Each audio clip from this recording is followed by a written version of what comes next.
الحمدللہ وحدہ والصلاة والسلام علی من لا نبی بعد اما بعد۔ میرے پیارے بھائیوں، دوستوں اور بزرگوں، سفر آخرت کے احکام و مسائل حصہ نمبر 2 کے ساتھ حاضر خدمت ہوں۔ دعا فرمائیں اللہ میرا اور آپ کا اس مقدس مقام پر جمع ہونا اللہ اپنی بارگاہ میں قبول فرمائے اور سن سنا کے اللہ پاک ذریعہ نجات کا سبب بنا دے اور بخشش کا بہانہ بنا دے۔ اللہ اکبر، اللہ اکبر، اللہ اکبر۔ گزشتہ گفتگو جب ہم نے یہ موضوع شروع کیا تو اس کی جو پہلی قسط آپ کی خدمت کے اندر حاضر کی تھی، اس میں بات یہاں تک پہنچی تھی کہ میت کے گھر کا تیار شدہ کھانا حرام ہے۔ علامہ شامی حنفی کا فتویٰ جو پیش کیا تھا، وَيَكْرَهُ اتِّخَاذُ الضِّيَافَةِ مِنَ الطَّعَامِ مِنْ أَهْلِ الْمَيِّتِ لِأَنَّهُ شُرِعَ فِي السُّرُورِ لَا فِي الشُّرُورِ وَهِيَ بِدْعَةٌ مُسْتَقْبَحَةٌ وَقَالَ هَٰذِهِ الْأَفْعَالُ كُلُّهَا لِلسُّمْعَةِ وَالرِّيَاءِ فَيُحْتَرَزُ عَنْهَا لِأَنَّهُمْ لَا يُرِيدُونَ بِهَا وَجْهَ اللَّهِ۔ اہل میت کو کھانا پکانا مکروہ ہے اور تمام کام شہرت اور ریاکاری کے لیے کیے جاتے ہیں۔ ان سے گریزہ رہنا انتہائی ضروری ہے کیونکہ ان کاموں میں رضائے الہی مقصود نہیں۔ تو ان تصریحات اس کے ساتھ ساتھ علامہ طحاوی حنفی کا فتویٰ پیش کیا تھا اور امام کمال ابن حمام حنفی کا فتویٰ پیش کیا تھا۔ تو ان بیان کی گئی تصریحات سے ثابت ہوا کہ اہل میت کو کھانا پکانا خود حنفیہ کے نزدیک جائز نہیں اور حنفی اکابر نے اس کھانے کو حرام قرار دیا ہے۔ ملا علی قاری حنفی کا فتویٰ سماعت فرمائیے۔ بل صح عن جریر كنا نعده من النیاحۃ وهو ظاہر فی التحریم قال الغزالی ويكره الأكل منه قلت هذا إذا لم يكن من مال اليتيم أو الغائب وإلا فهو حرام بلا خلاف۔ یہ عبارت جو آپ کے سامنے میں نے پیش کی ہے، مرقات شرح مشکات کی جلد نمبر 4 صفحہ 96 کے اندر موجود ہے۔ مرقات شرح مشکات جلد نمبر 4 صفحہ 96 الطبع ملتانی، کہ اہل میت کی دعوت کھانا جائز نہیں بلکہ سیدنا جریر بن عبداللہ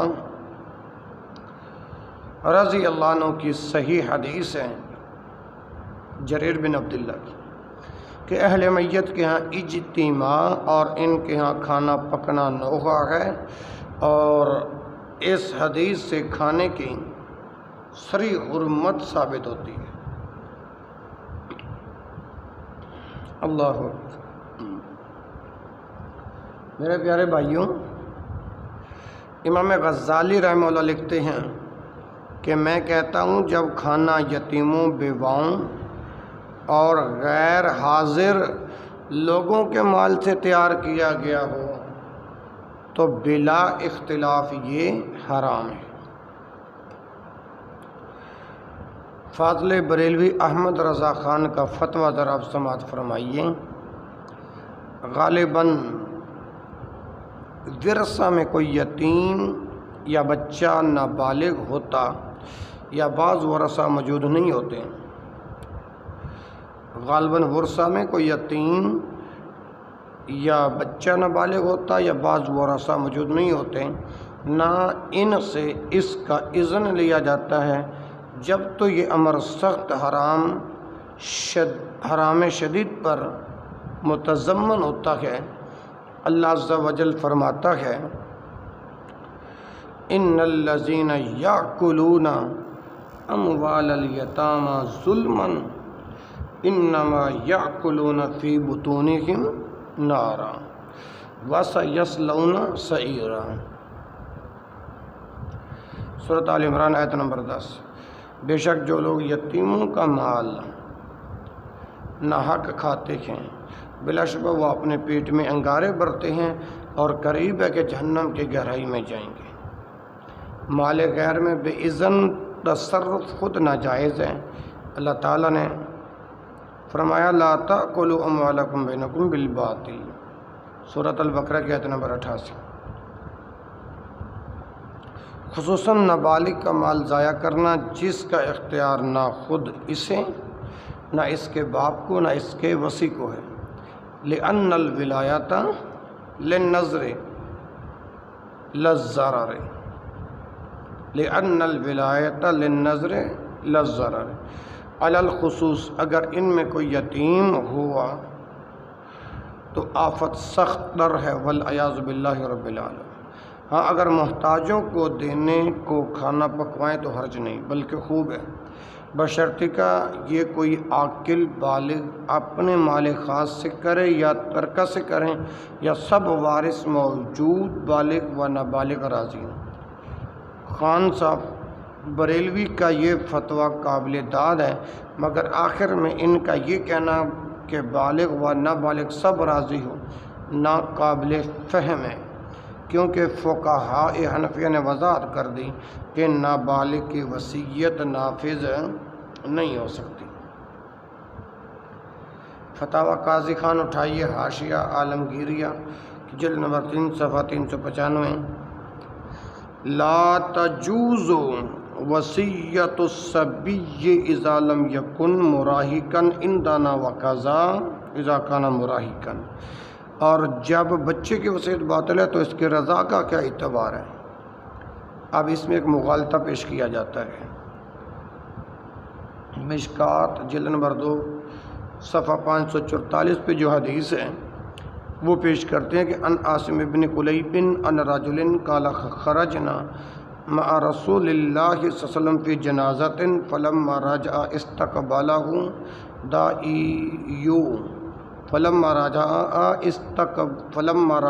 استقبلہ داعیو امرأتہ فأجاب ونحن معه فجیء بالطعام فوضع یدہ ثم وضع القوم فاکلوا، یعنی کہ ہم رسول اللہ صلی اللہ علیہ وسلم کے ہمراہ جنازہ میں شامل تھے۔ اللہ اکبر۔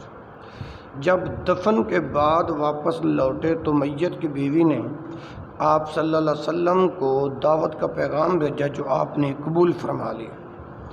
پس کھانا لایا گیا، فجیء بالطعام فوضع یدہ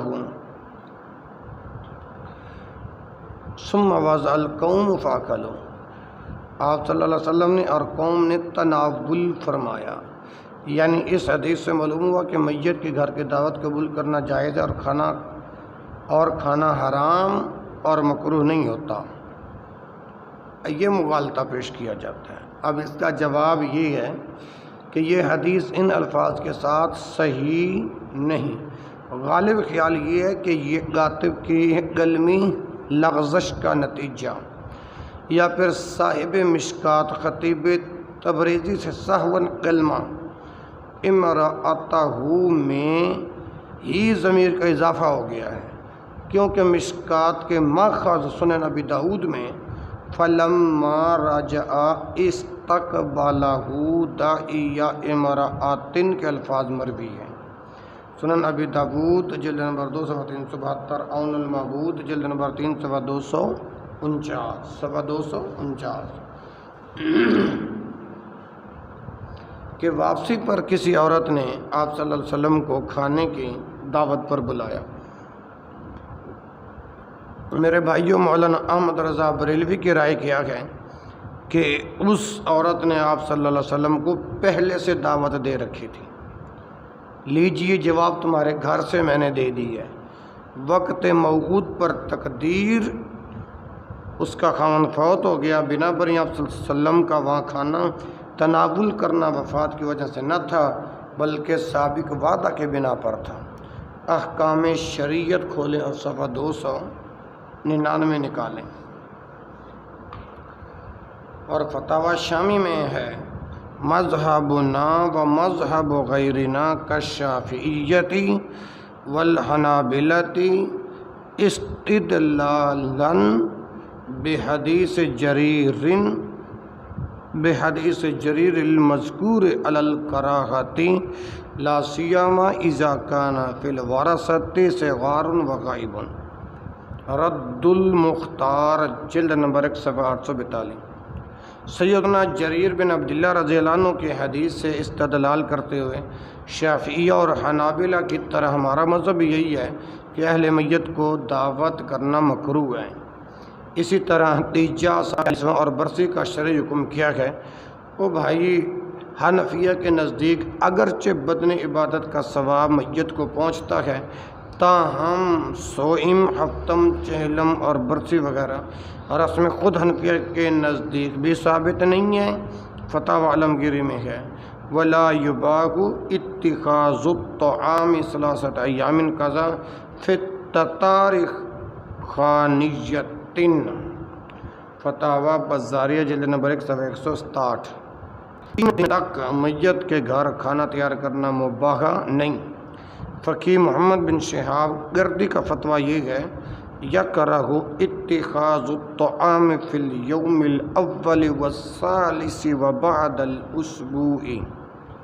فتاوی بزازیہ بحوالہ رد المختار جلد نمبر 842۔ موت کے پہلے، تیسرے اور 7ویں دن کھانا تیار کرنا مکروہ ہے۔ شاہ محمد اسحاق دہلوی رحمہ اللہ کا فتویٰ ہے ہم چنی مقرر ساختن روزے صوم و دہم و پختن طعام و اتخاذ دعوت طعام بقرآن خوانہ دریں روزے مکروہ است۔ 40 مسائل صفحہ 36۔ اسی طرح تیسرا، 10واں روز مقرر کرنا، کھانا پکانا، دعوت کرنا، قرآن پڑھنے والوں کو کھانا کھلانا مکروہ ہے۔ مخدوم جہانیہ جہاں گشت کا ارشاد یہ ہے اس زمانے میں سیوم کے روز میت کی زیارت کے واسطے شربت و برگ و میوہ زیارتوں میں کھاتے ہیں۔ قسم کھائی واللہ کتاب فتاوی میں مسئلہ صریح واقع ہوا ہے۔ اکل الماء عند القبور حرام وقیل مکروہ۔ الدر المنظوم صفحہ 783 اور 784۔ قبر کے پاس پانی پینا بھی حرام ہے اور مکروہ بھی کہا گیا ہے۔ اسی طرح تحفہ نسائی میں ہے میدان زیارت سنت است لیکن زیارت روز و شب معہود صوم و ہفتہ میں و عام بدعت مکین حضر۔ تحفۃ النسائی صفحہ 76۔ یعنی رات دن میں ہر وقت زیارت قبور جائز ہے۔ میدان زیارت سنت است لیکن زیارت روز و شب معہود صوم و ہفتہ میں و عام بدعت مکین حضر۔ لیکن تیسرے اور 7ویں دن رسم میں مروج کے مطابق زیارت ثابت نہیں، اس سے پرہیز لازم ہے۔ خواجہ محمد معصوم رحمہ اللہ نقشبندی کا ارشاد ہے سوال ششم آنکے تو عام بروح میت بروز صوم و دہم و گل دادن روز صوم از کجا است؟ جواب مخدومن طعام دادن للہ تعالی برسم و ریا ثواب آن رابمیت گزر آنیدن بسیار خوب است۔ عبادت بزرگ اما تعین وقت اصل معتمد علی ظاہر نمیش ود و روز سوم گل و دادن بمردان بدت است مکتوبات مکتوب نمبر 11 یعنی موت کے تیسرے اور 10ویں روز میت کی روح کے واسطے کھانا پکانا اور تیسرے روز مردوں کو پھول تقسیم کرنے کی کیا دلیل ہے؟ پھر جواب میں لکھتے ہیں کہ اللہ تعالیٰ کے نام پر بے رسم و ریا کھانا تقسیم کرنا اور میت کو ثواب پہنچانا بہت بڑا ثواب ہے، اور آج خود دن مقرر کرنا محض بے اصل، اور تیسرے دن پھول تقسیم کرنا بھی شریعت میں نیا کام ہے۔ شاہ ولی اللہ محدث دہلوی رحمہ اللہ کا ارشاد یہ ہے اس موضوع پر، دیگر از عادات شنیہ ما مردم اسراف است در ماتم حادثیم و چہلم و ششماہی و فاتحہ سالینہ ای ہمارا در عرب اول وجود نبود مصلحت است کے غیر تزیت وارثہ میت تاسا روز و اطعام عشاء یک شبانہ روز رسم نباشد۔ وصیت نامہ صفحہ 120 تفہیمات جلد نمبر 2 صفحہ 297۔ یعنی شاہ ولی اللہ محدث دہلوی فرماتے ہیں کہ ہمارے ہاں بری رسموں میں سے ایک یہ ہے کہ ماتم، سوم، چیلم، ششماہی اور برسی کی فاتحہ پر ہم بہت کچھ اسراف کرتے ہیں۔ جناب رسول اللہ صلی اللہ علیہ وسلم کے صحابہ کرام رضی اللہ عنہم اور سلف صالحین کے زمانہ میں ان کا ہرگز وجود نہ تھا۔ فلاں اس میں ہے کہ 3 دن تک غیر وارث اہل میت سے تعزیت کریں اور 1 دن رات کے کھانے پر رسم نہ بنائیں۔ مولانا احمد رضا خان کا فتویٰ ذرا سماعت فرمائیے۔ سوال: میت کی وفات کے بعد تعزیت کرنے والے اہل میت کے گھر جمع ہوتے ہیں اور عورتیں دوسرے دن یا تیسرے دن واپس جاتی ہیں اور کچھ 40 روز بیٹھی رہتی ہیں۔ اس مدت اقامت میں عورت کے کھانے پینے، پان چھالی کا اہتمام اہل میت کرتے ہیں۔ اگر نقدی موجود نہ ہو تو قرض لیتے ہیں۔ شرعاً جائز ہے یا نہیں؟ سبحان اللہ۔ مسلمان یہ پوچھتا ہے یا کیا یوں پوچھ کے یہ ناپاک رسم کتنے کبھی اور شدید گناہوں، سخت و شنی خرابیوں پر مشتمل ہے۔ اولاً یہ دعوت خود ناجائز و بدعت شنیہ و قبیحہ ہے۔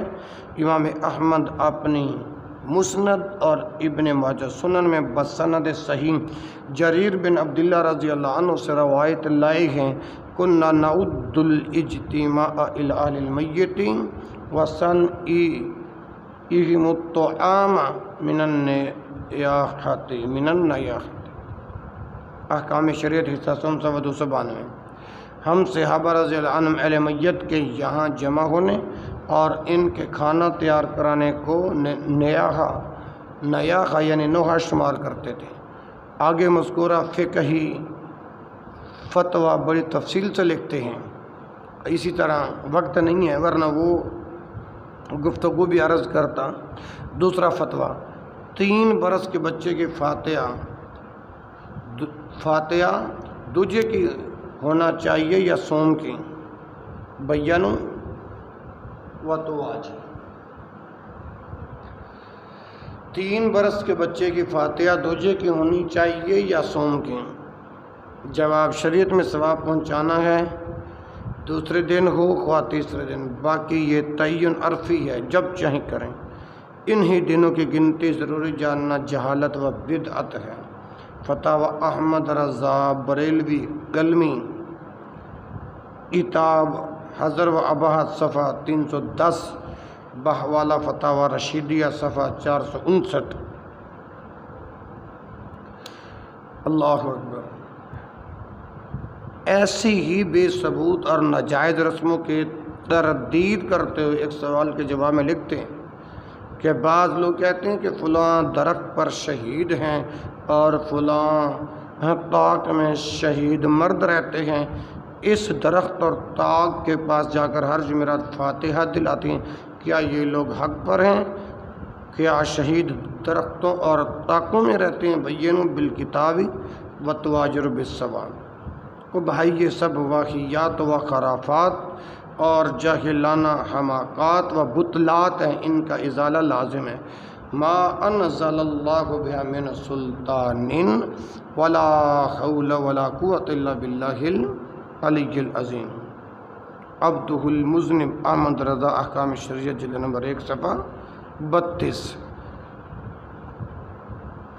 ان سب باتوں کی اللہ تعالیٰ نے کوئی دلیل نازل نہیں کی، نہیں طاقت برائی سے بچنے کی اور نہیں ہے توفیق نیکی کرنے کی، مگر اللہ العظیم کی امداد کے ساتھ۔ اور یہاں اس شبہ یہ پیش کیا جاتا ہے، فلما کان یوم الثالث عن وفات ابراہیم ابن محمد جاء ابو ذر عند النبی صلی اللہ علیہ وسلم مع تمرۃ یابسۃ ولبن الناقۃ وخبز الشعیر فوضعها عند النبی صلی اللہ علیہ وسلم فقرأ النبی صلی اللہ علیہ وسلم الفاتحة مرة وسورة الإخلاص 3 مرات وقرأ اللهم صل على محمد أنت لها أهل وقال النبي صلى الله عليه وسلم فرفع يديه ومسح وجهه فأمر بأبي ذر أن يقسمها وقال النبي صلى الله عليه وسلم ثواب هذه الأطعمة لابنه۔ کتاب از جندی ملا علی گاری، کتاب از جندی ملا علی گاری، یعنی جب رسول اللہ صلی اللہ علیہ وسلم کے صاحبزادے جناب ابراہیم رضی اللہ عنہ فوت ہوئے تو تیسرے دن سیدنا ابو ذر رضی اللہ عنہ نے کھجوریں، دودھ اور جو کی روٹی رسول اللہ صلی اللہ علیہ وسلم کے سامنے رکھیں اور آپ صلی اللہ علیہ وسلم نے ان پر سورۃ فاتحہ اور قل هو اللہ 3 بار پڑھ کر دعا فرمائی، اور سیدنا ابو ذر رضی اللہ عنہ کو فرمایا کہ انہی لوگوں میں بانٹ دو، اور فرمایا ان اشیاء کا ثواب میرے بیٹے ابراہیم کو پہنچے۔ اب یہ شبہ پیش کیا جاتا ہے، اب جواب یہ ہے کہ مولانا عبدالحی لکھنوی فرماتے ہیں کہ یہ روایت غیر معتبر بلکہ موضوع اور باطل حدیث کی کسی بھی کتاب میں ایسی روایت نہیں ملتی۔ فتاوی عبدالحی اردو صفحہ 153 الطبق راجی۔ ٹھیک ہے جی، جواب نمبر 2، یہ سند کے لحاظ سے تو موضوع اور باطل ہی ہے ہی، درایت کے لحاظ سے بھی یہ باطل ہے۔ تیجا ساتہ کے ثبوت میں مذکورہ جھوٹی روایات پیش کرتے ہوئے اتنی موٹی بات بھی یاد نہ رہی کہ حضرت ابراہیم رضی اللہ عنہ بن محمد صلی اللہ علیہ وسلم تو مدت رضاعت بھی مکمل نہ کر پائے تھے کہ وفات پا گئے، اور حدیث شریف کے مطابق اللہ تعالیٰ کے حکم سے ان کی مدت رضاعت پوری کرنے کے لیے جنت علیہ میں 2 حورائیں مقرر کر دی گئی تھیں۔ علاوہ ازیں صحیح روایات کے مطابق آپ صلی اللہ علیہ وسلم نے تو اپنے جگر گوشہ ابراہیم رضی اللہ عنہ کا جنازہ بھی نہیں پڑھا تھا، جو کہ مسنون طریقہ تھا۔ سیدہ عائشہ رضی اللہ عنہا سے مروی ہے، قالت مات ابراہیم ابن النبی، قالت مات ابراہیم ابن النبی صلی اللہ علیہ وسلم وهو ابن 18 شهرا فلم يصلي عليه رسول اللہ صلی اللہ علیہ وسلم وقال الشارح الامام شمس الحق وقد صححه ابن حزم وقد صححه ابن حزم۔ عون المعبود عون المعبود جلد نمبر 3 صفحہ 181 اور 182۔ اس روایت سے ثابت ہوا کہ جناب ابراہیم بن محمد صلی اللہ علیہ وسلم وهو ابن 18 شهرا 18 ماہ کی عمر میں فوت ہوئے۔ فلم یصلی علیہ رسول اللہ صلی اللہ علیہ وسلم، اور آپ صلی اللہ علیہ وسلم نے ان کا جنازہ نہیں پڑھا۔ وقال الشارح الامام، ایسی صورتحال میں ان کو ثواب کی کیا ضرورت تھی؟ البتہ تیجا ساتہ وغیرہ رسمیں اگر جائز ہوتی تو سید الشہداء سیدنا حمزہ رضی اللہ عنہ اور دوسرے شہداء اور طبعی موت مرنے والے اور دوسرے صحابہ رضی اللہ عنہ کے لیے جناب رسول اللہ صلی اللہ علیہ وسلم ان رسوم کا اہتمام ضرور فرماتے میرے بھائیوں۔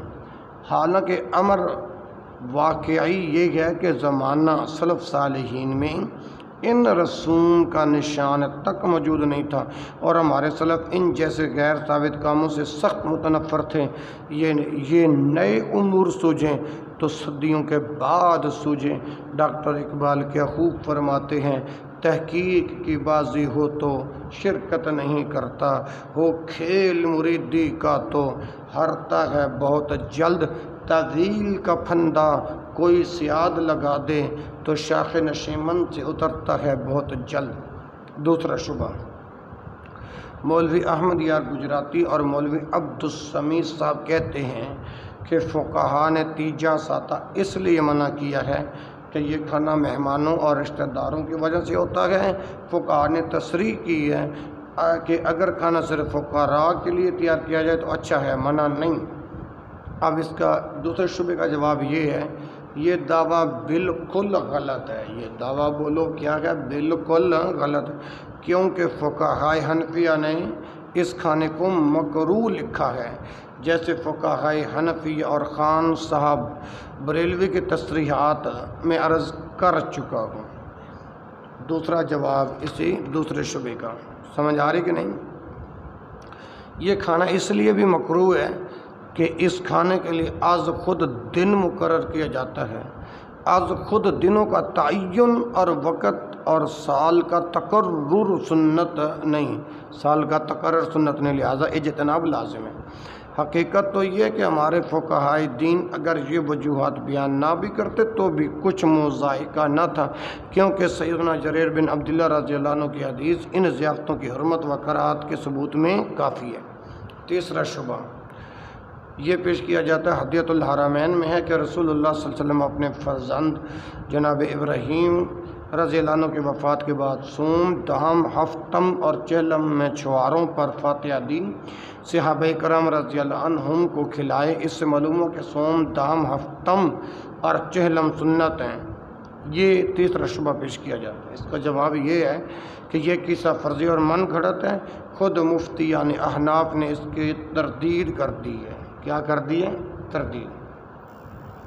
چنانچہ مولانا عبد الحی رحمہ اللہ حنفی لکھتے ہیں کہ ہدیۃ الحرمین میں لکھا ہوا قصہ بالکل غلط ہے، کتب معتبرہ میں اس کا نشان تک نہیں ملتا۔ فتاوی عبد الحی اردو صفحہ 565۔ بعض جگہوں پر رواج ہے کہ میت کے کچھ وارث دریا پر جا کر پاک صاف ہونے کے لیے نہاتے ہیں، مگر شریعت اسلامیہ میں ان کے اس رواج کی قطعاً کوئی دلیل نہیں۔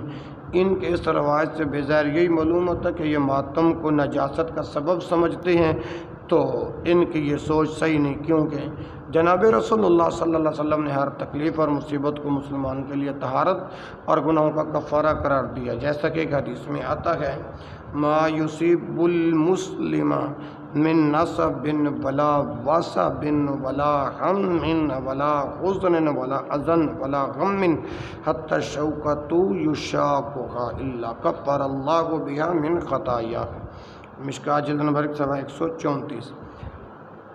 مسلمان کو کوئی تھکان یعنی تھکان، کوئی بیماری، کوئی فکر، کوئی صدمہ، کوئی تکلیف اور کوئی غم، یہاں تک کہ کوئی کانٹا نہیں چبھتا مگر اللہ تعالیٰ ان مصیبتوں کے ساتھ ان کے گناہوں کا کفارہ کر دیتا ہے، یعنی اس کے گناہ معاف ہو جاتے ہیں۔ کیا ہو جاتے ہیں؟ معاف ہو جاتے ہیں۔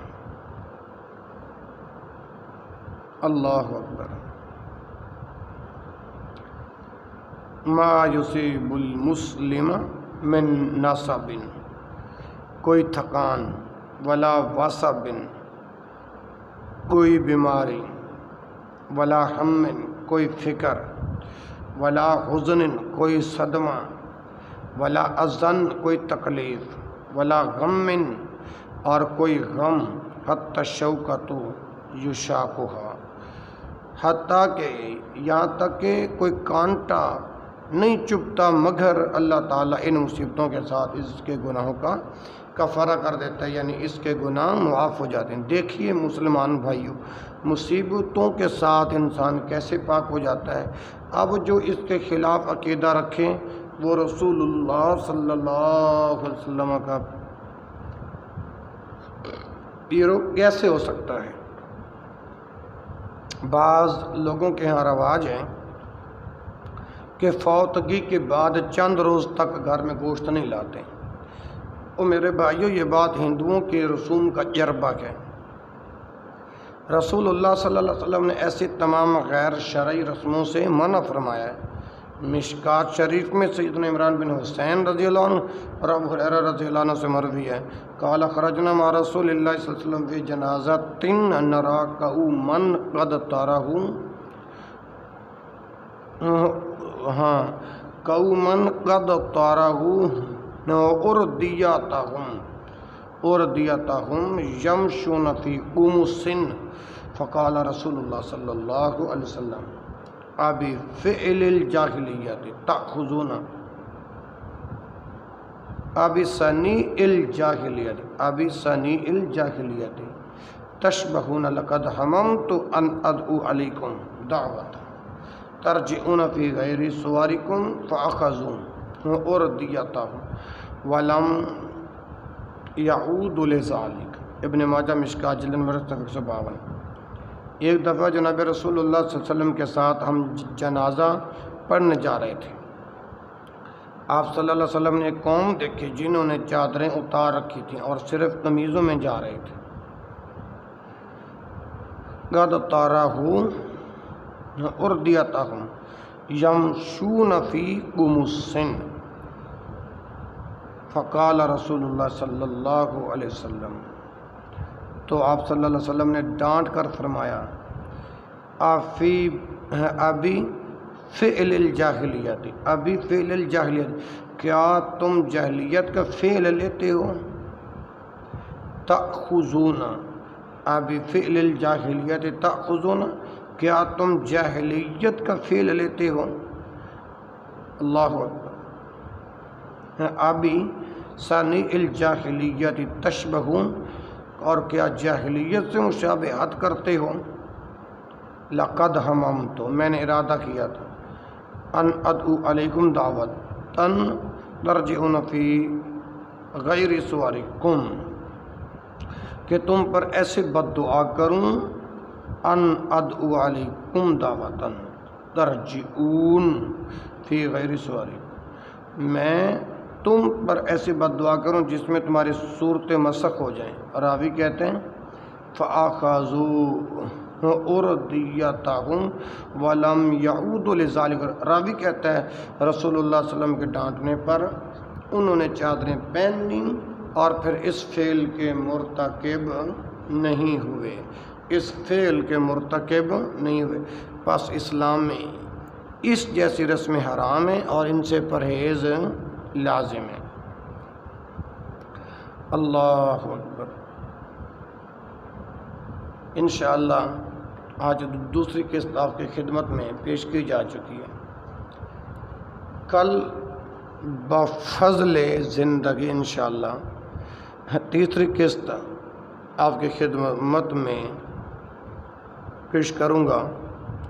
جذبہ عشق بحدیثت میان منوتوں رقیب آمد وانا شناخت نشان منوتو سبحانک اللہم و بحمدک اشہد ان لا الہ الا انت استغفرک و اتوب الیک و آخر دعوایا الحمد للہ رب العالمین۔